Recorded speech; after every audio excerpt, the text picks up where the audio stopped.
មួយអត់ធន់សិក្សា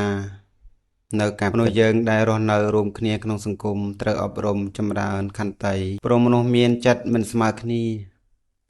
មានឧបនិស្ស័យមិនដូចគ្នាមនុស្សពួកខ្លះក្រាស់ដោយកិលេសពួកខ្លះកិលេសស្រាលស្ដើងពួកខ្លះសភាពរាបសារឯពួកខ្លះទៀតកោងកាចខ្លាំងក្លាប្រហើនព្រៃផ្សៃសភាពរបស់មនុស្សក្នុងសង្គមមានការពិតជាក់ស្ដែងយ៉ាងណារមែងប្រកាសគោលដល់ការសិក្សាត្រូវចាំថាយើងកើតមកបានជួបនឹងព្រះពុទ្ធសាសនាមានប្រយោជន៍ក្នុងការសិក្សានៅការពិតដែលការពិតនោះមាននៅក្នុងជីវិតខ្លួនឯងជីវិតអ្នកដទៃនិងក្នុងធម្មជាតិទាំងពួងព្រះសម្មាសម្ពុទ្ធទ្រង់ត្រាស់សម្ដែងថាអំណត់គឺសេចក្តីអត់ធន់ជាតបៈធម៌តបៈដុតនៅអកុសលធម៌ដល់ឧត្តមដូច្នេះពុទ្ធបរិស័ទត្រូវចេះអត់ធន់ដើម្បីសេចក្តីសុខត្រជាក់ក្នុងចិត្តរបស់ខ្លួនឯងផងដើម្បីមិនក្តៅក្រហាយដល់អ្នកដទៃផងជាពិសេសដើម្បីមិនឆ្លោះគ្នាសូមអនុមោទនា 2. ជួយខ្លួនឯងដោយខ្លួនឯងនៅក្នុងជីវិតមនុស្សយើងនេះនរណាជាសត្រូវដល់ក៏ដោយនៅក្នុងជីវិតមនុស្សយើងនេះនរណាជាសត្រូវក៏ដោយក៏មិនកាចអាក្រក់ឲ្យដូចខ្លួនឯងធ្វើជាសត្រូវនឹងខ្លួនឯងទេអ្នកដទៃជាសត្រូវអាចមានផ្លូវនឹងកិច្ចជៀសបានខ្លួនឯងត្រូវរត់កិច្ចយ៉ាងណាមានញាតិមិត្តជួយការពារផងពឹងពាក់អញ្ញាធម៌ផងក៏នមផុតភ័យទៅបានទោះបីថាសត្រូវនោះមកបៀតបៀនបន្ទុះសារាយបានយ៉ាងណាអស់ខ្លាំងត្រឹមស្លាប់ប៉ុណ្ណោះបើយើងជាមនុស្សប្រព្រឹត្តល្អស្លាប់ហើយមិនបានទៅអបាយភូមិឡើយប៉ុន្តែបើយើងជាសត្រូវនឹងខ្លួនឯងដោយការប្រព្រឹត្តលះបង់អំពើល្អដើម្បីលះបង់អំពើល្អចោលដល់ខ្លួនឯងហើយគឺមិនមាននរណាអាចជួយបានឡើយមានទំនងដូចគ្នាដែរក្នុងការដែលមានអ្នកដទៃទំនុកបំរុងជួយធ្វើអ្វីៗឲ្យយើងគឺមិនដូចជាយើងធ្វើដោយខ្លួនឯងទេឪពុកម្ដាយញាតិមិត្តបងប្អូនលោកគ្រូអាចារ្យបានត្រឹមតែទូន្មានព្រានប្រដៅអប់រំណែនាំប៉ុណ្ណោះចំណែកការចុះដៃធ្វើជារឿងរបស់យើងគុណធម៌មានសេចក្តីល្អក្នុងខ្លួនមនុស្សយើងត្រូវសាងដោយខ្លួនឯងក្នុងโลกនេះមិនមានព្រះណាអាចសាងឲ្យបានឡើយ 3. សទ្ធានិងបញ្ញាជាគូគុណធម៌ជំនឿជាមួយនឹងការឆ្លាតវៃគឺត្រូវតែស្មើគ្នាមនុស្សដែលមានការជឿច្រើនតែបញ្ញាតិចទុនខ្សោយក្នុងការសិក្សារមែងចេះតែជឿសូម្បីក្នុងរឿងដែលមិនគួរជឿឬចេះតែជឿដោយប្រាជ្ញាហេតុផលចំណែកមនុស្សដែលឆ្លាតពេកទៅប៉ុន្តែខ្សោយសទ្ធារមែងមិនជឿសូម្បីតែព្រះពុទ្ធសាសនាជាមនុស្សដំឡើងខ្លួនរួចហើយក៏ធ្លាក់ចុះក្នុងផ្លូវនៃការយល់ខុសព្រោះហេតុដូច្នេះអ្នកដែលមានបញ្ហាតិចត្រូវព្យាយាមសិក្សាពិចារណាការពិតស្រាវជ្រាវរកហេតុរកផលឧស្សាហ៍ស្ដាប់ធម៌ឆ្ងល់ហើយសាកសួរឯអ្នកដែលមានសទ្ធាទន់ខ្សោយដឹងខ្លួនថាមិនជឿនៅក្នុងសាសនាជឿតែវិទ្យាសាស្ត្រនោះ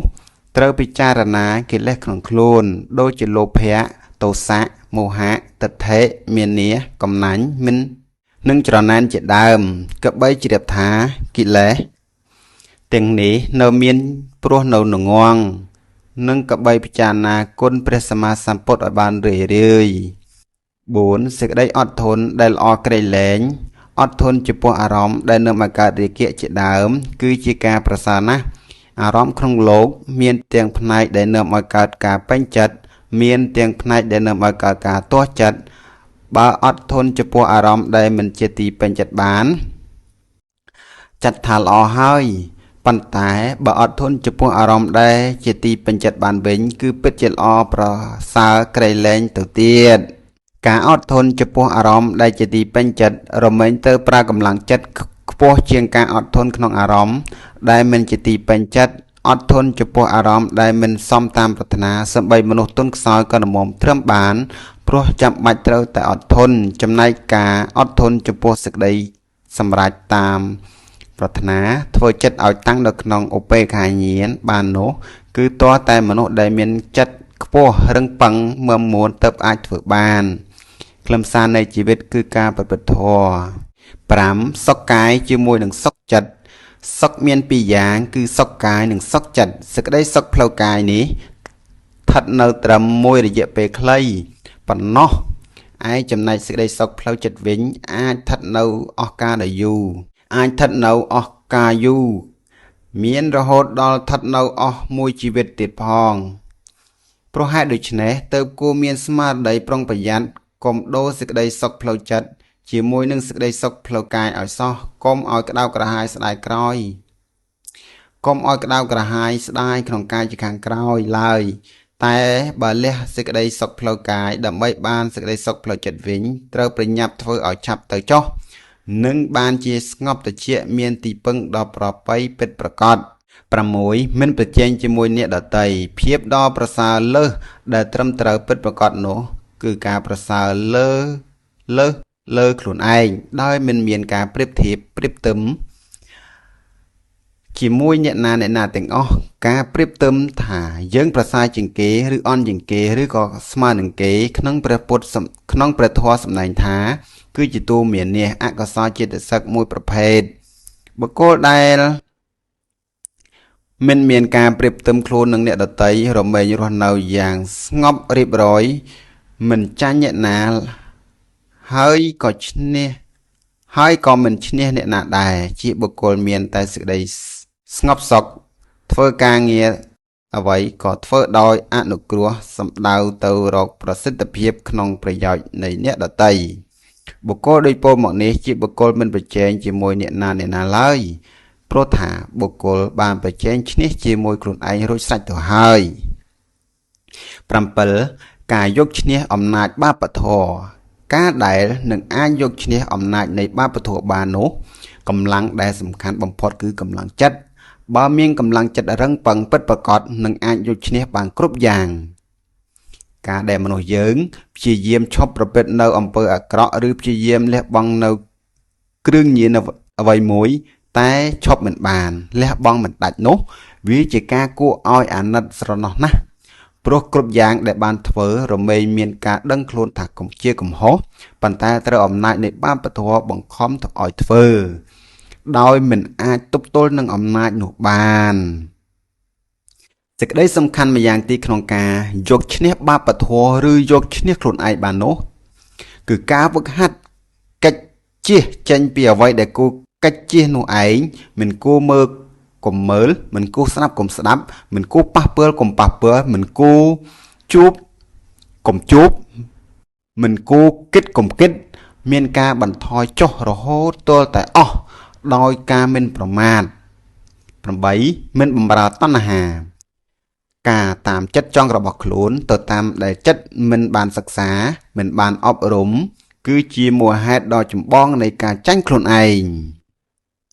រីឯការប្រឆាំងជំទាស់នឹងចិត្តចង់របស់ខ្លួនឲ្យដំណើរជីវិតស្ថិតនៅក្នុងផ្លូវដែលព្រះធម៌បានកំណត់ឲ្យប៉ុណ្ណោះមានគោលធម៌សម្រាប់កសាងខ្លួនឲ្យច្បាស់លាស់និងមានទិសដៅនេះគឺជាមូលហេតុដ៏សំខាន់នៃការឈ្នះខ្លួនឯងធម្មជាតិប្រព្រឹត្តទៅតាមច្បាប់របស់ធម្មជាតិមិនប្រព្រឹត្តទៅតាមតណ្ហាឡើយបុគ្គលលុះតាមអំណាចតណ្ហារមែងជាទុក្ខជួបនឹងការខកចិត្តសភាពនៃតណ្ហាគឺមិនព្រមតាមការពិតចេះតែចង់បានយ៉ាងនេះចង់បានយ៉ាងនោះមានសភាពមិនស្ងប់ជាមួយនឹងធម្មជាតិម្យ៉ាងទៀតសភាពនៃតណ្ហាគឺមិនមែនជាតួខ្លួនយើងឡើយសេចក្តីស្រឡាញ់ក្តីចង់បានក្តីមិនមានអ្វីដែលចាំបាច់ត្រូវផ្គប់ផ្គុនទេកើតមកជាមនុស្សបានទើនពុទ្ធសាសនាត្រូវខំរកការចម្រើនផ្លូវចិត្តមិនត្រូវគិតរកតែការសប្បាយហើយបណ្ដោយឲ្យខ្លួននៅតែងងខ្លៅនោះឡើយ 9. បញ្ញាសំខាន់បំផុតសម្រាប់ជីវិតបញ្ញាបានចូលទៅដឹងការពិតនៃជីវិតការពិតនៃធម្មជាតិ មិននាំឲ្យជីវិតជួបប្រទះនៅក្នុងរឿងកាត់ទុកមិនសុខចិត្តដូចជាតណ្ហាឡើយធម្មជាតិប្រព្រឹត្តទៅយ៉ាងណាបញ្ញាដឹងទាន់យ៉ាងនោះដែលជាហេតុនាំឲ្យស្ងប់ចិត្តបញ្ញាដឹងហេតុនៃសេចក្តីវិនាសដឹងហេតុនៃសេចក្តីចម្រើនហើយបានតម្កល់ជីវិតឲ្យស្ថិតនៅក្នុងហេតុនៃសេចក្តីសុខចម្រើនគ្រប់យ៉ាងការឈ្នះចិត្តអាក្រក់របស់ខ្លួនឯងបានឈ្នះអំណាចនៃធម៌ថោកទាបឈ្នះកិលេសហាមចិត្តមិនឲ្យសែបគប់នឹងបាបធម៌អប់រំចិត្តឲ្យមានសិលមានកល្យាណធម៌មានសតិមានបញ្ញាមានភាពភ្លឺស្វាងនេះឯងគឺជាជ័យជំនះដ៏ប្រសើរគឺប្រសើរជាងឈ្នះមនុស្សរឹបលិនអ្នកក្នុងសមរភូមិ10ល្អដោយគុណធម៌រូបកាយរិតតែស្អាតល្អស្រស់សង្ហាទៅប៉ុណ្ណាគឺរិតតែជាទីត្រេះរិះរំពឹងនៃមហាជនច្រើនទៅប៉ុណ្ណោះដែរវាបង្កឲ្យកើតកិលេសគឺកាមរាគៈដល់អ្នកដែលបានមើលបានឃើញជ្រួចច្បល់កក្រឹកកក្រែងវង្វេងបាត់បង់ស្មារតីវង្វេងបាត់បង់សតិរូបសំឡេងក្លិនរសផតតពៈគឺជាអន្ទាក់ចាប់សត្វលោកទុកក្នុងសេចក្តីទុកសោកការភ័យខ្លាចចំនួននិងការហត់នឿយលំបាកលំបិនមនុស្សដែលកើតមកមានរូបរាងស្អាតលើសគេនឹងថាបានល្អនាំមកនៅភពសំណាងយ៉ាងនេះមួយយ៉ាងនោះមួយក៏បានប៉ុន្តែវាអាចនាំមកនៅគ្រោះកាចគួរឲ្យខ្លាចផងដែរមនុស្សដែលកើតមកសប្បាយមានសេចក្តីសុខក្នុងជីវិតគឺមនុស្សដែលមិនស្អាតពេកមានអាក្រក់មើលពេកហើយបានបន្ថែមនូវភាពដែលគួរឲ្យស្រឡាញ់គឺសំខាន់ត្រង់សេចក្តីល្អដោយគុណធម៌និងជាអ្នកមានបុណ្យបានធ្វើទុកហើយ11ភ្លើងកំហឹងការខឹងក្រោធធ្វើឲ្យចិត្តសៅហ្មងល្អការខឹងក្រោធធ្វើឲ្យចិត្តសៅហ្មងកល្អក្តៅក្រហាយក្រវល់ក្រវាយនឹងដេកក៏មិនសុខនឹងដើរក៏មិនសុខនោះគឺជាភ្លើងខាងក្នុងដែលកាត់ឡើងដុតបុគ្គលនោះឯងបើមិនចេះពន្លត់វាទេវានឹងដុតឲ្យក្តៅរោលរៀលជារឿយតទៅតែបើពន្លត់បានក៏តិចជាសុខសប្បាយដល់ខ្លួនឯងអ្នកណាគេស្អប់យើងក៏ដោយចុះតាមពិតការស្អប់បានទម្លាយនៅសុខភាពផ្លូវកាយនិងសុខផ្លូវចិត្តរបស់គេជាស្រេចទៅហើយយើងមិនត្រូវស្អប់ត្រឡប់តបទៅគេវិញនោះទេព្រោះការស្អប់តបប្រៀបបីដូចជាការទៅអុជភ្លើងតអំពីគេមកដុតខ្លួនឯងដូច្នោះដែរម្យ៉ាងទៀតស្អប់គេគឺស្អប់ខ្លួនឯងជាងព្រោះធ្វើសេចក្តីសៅហ្មងសាងបាបធម៌ឲ្យខ្លួនឯង12ភ្លើងព្យាបាទគឺគំនិតគិតប៉ងឲ្យគេវិនិច្ឆ័យនៅប្រយោជន៍និងសេចក្តីសុខវាធ្វើឲ្យចិត្តក្តៅងុំដោយយកភ្លើងមកបង្កាត់ត្រង់ដើមទ្រូងរបស់ខ្លួនឯងទម្លាយសុខភាពផ្លូវចិត្តធ្វើឲ្យចិត្តខ្ទេចខ្ទាំក្រឹមគ្រាពេលខ្លះអ្នកដែលយើងគិតថាដោយគំនិតព្យាបាទនោះគេមិនទាំងបានដឹងរឿងអ្វីផងគឺយើងក្តៅក្រហាយដោយគំនុំឬដោយការច្រណែនទៅតែម្នាក់ឯង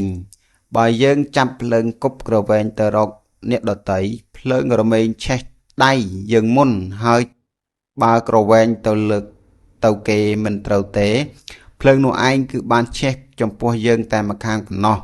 ព្រះធម៌បានទូមានយើងឲ្យលះ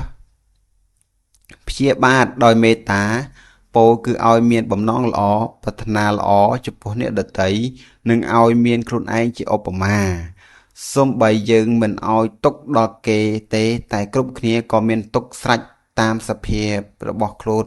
រៀង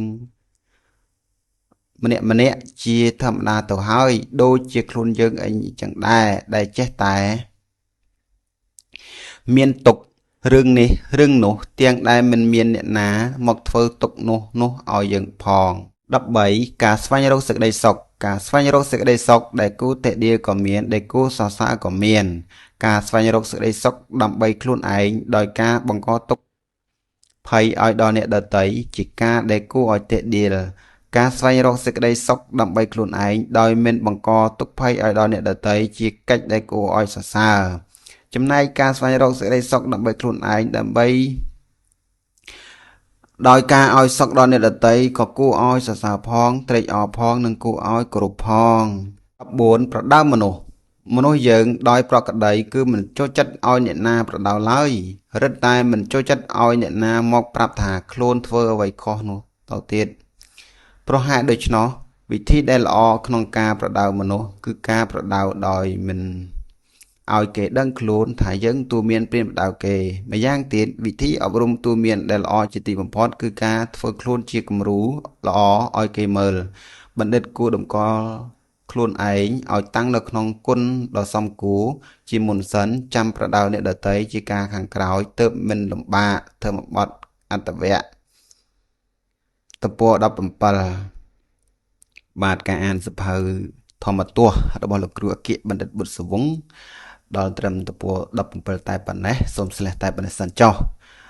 សូមអនុមោទនី